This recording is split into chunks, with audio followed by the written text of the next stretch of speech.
Welcome. Welcome. It's episode 128. Episode 128. Is it called Hot Shot Secret Thursday or is it called Terry Howard Thursday? We don't know. I'm sure he'll be in though. It looks like it is February 118th though, according to our chart there. So Sure is. Today's episode, we are going to be diving into oil. All sorts of oil. Colton says, hey guys, quick question. Is the Stiction Eliminator getting the LX4 in it? I'll let you address that. Did I hear that correctly? Is the Stiction Eliminator getting LX4 in it? Correct. It is not. Nope.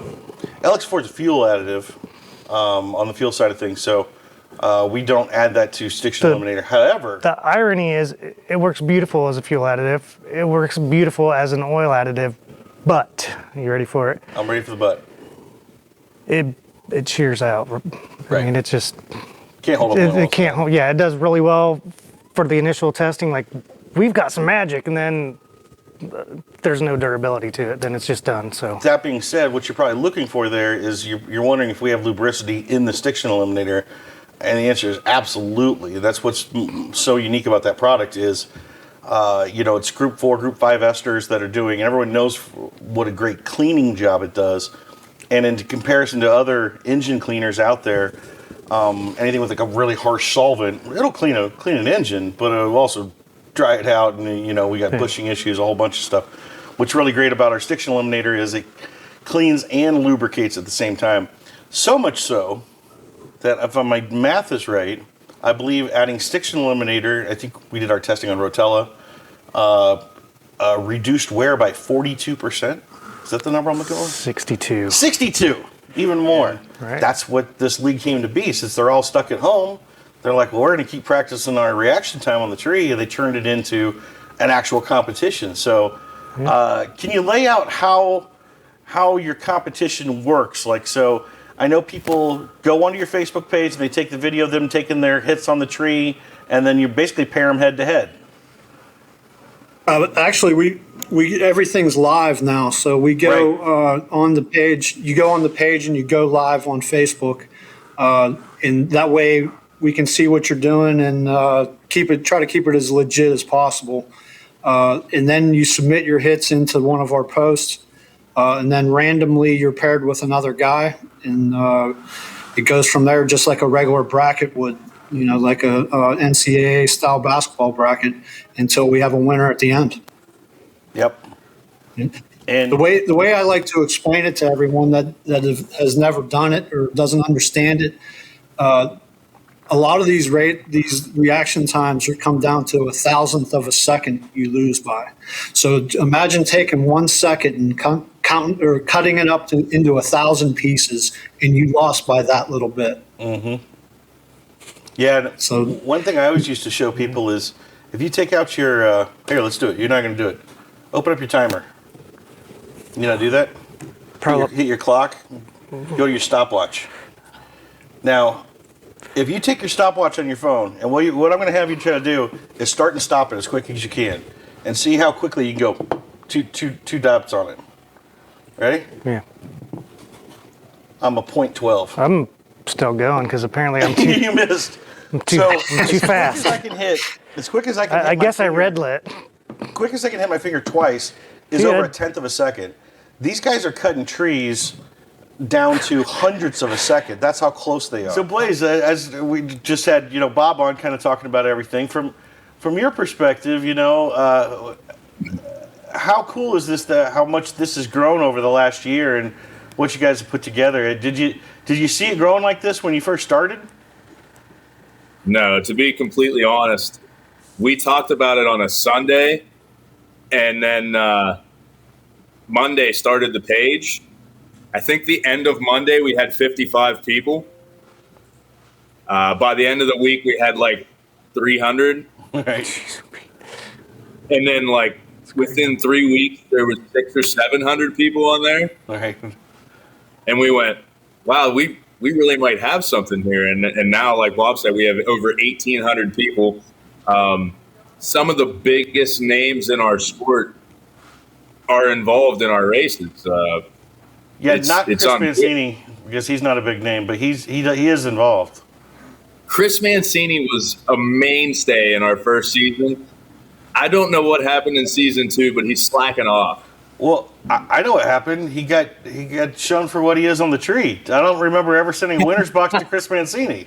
I haven't sent a single one to Mancini. Man, Well, you're not messing with him, are you?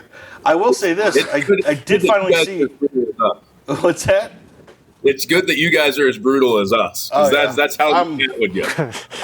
I'm brutal on Mancini. He can take it. You know that. I did for see sure. a winner's box finally go to Michael Beard, who is the Cinderella of them all. He finally got in the winner's circle. Michael Beard won 2 races, I think 8 weeks apart, with a 008 average for the season. So 0.008 of a second from perfect average. How for the whole does a somebody who hasn't heard of this, the racers out there, how do they become part of this? How do they join and get involved? Real simple. You join the Corona Lockdown Practice Tree Challenge Facebook page. Watch for a race announcement, which we pretty much run shootout races that are non-points races for cash prizes. We've actually got some big race entries to give away that we're going to be doing some shootouts for. The Mutt and Jeff race in fall. I don't know if you've heard, he's doing the fall brawl race now, a second race for Mutt and Jeff. He's going to be doing that and giving us an entry to give away there to do. So that'll be something that's coming up. So you log into the page, look for the race announcement. There'll be payment information. And then you go live on our page and make the hits with your little practice tree. When you're all done, you post your results. And then you hope for the best because it is a group of serious killers. Yes. You better come They're good strong. at what they do. And But everybody that joins gets better. So, I Right. mean, that's a perk. And so we're just is tonight is the finale of Top bulb and juniors 11 and over. Gotcha. So that's pretty much the cap on your season 2 then, right? That is our point season will be over. We still have 3 more team challenge weeks. That's to right. go. That was a new addition Which- this year is the teams. That's pretty cool. We did it at the end of our last season, not near the caliber that we're doing it this season. You guys jumped on with us, which Hot Shots, you guys have been awesome for us. I really think that Hot Shots helped us grow. It gave us real name notoriety because we had a big name sponsor to advertise with us. It helped us a lot. But I would like to briefly. Less editing for Baby Bear. There you go. But just to give you a quick overview, just so we can at least give you the 30,000 foot approach of our oils, we offer a full line of oils. A lot of people don't know that, but we have everything down from let's look at the diesel side of things. On our green diamonds, there are 2 types of green diamond. We have what you would call a semi-synthetic. It's a group 2, group 3 blend. And then we have a full synthetic, which would be considered a group 3, a full group 3.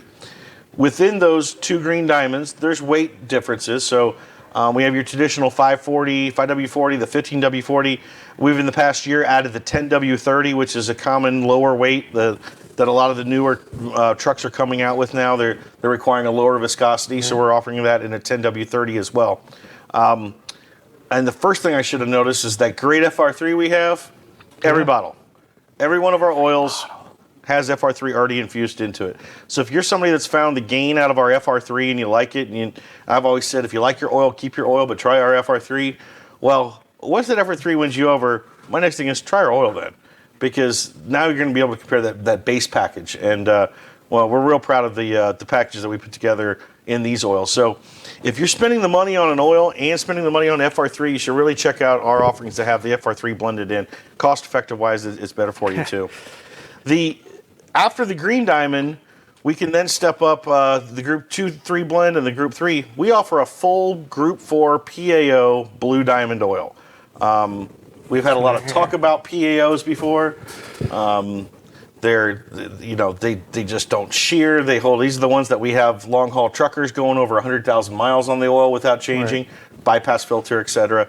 But it's just a bulletproof base oil meant for the harshest conditions. And it just the resistance to shearing is unrivaled, and you can't touch it. So we actually kind of take that PAO base oil to another level when let's introduce our Adrenaline line of racing oil.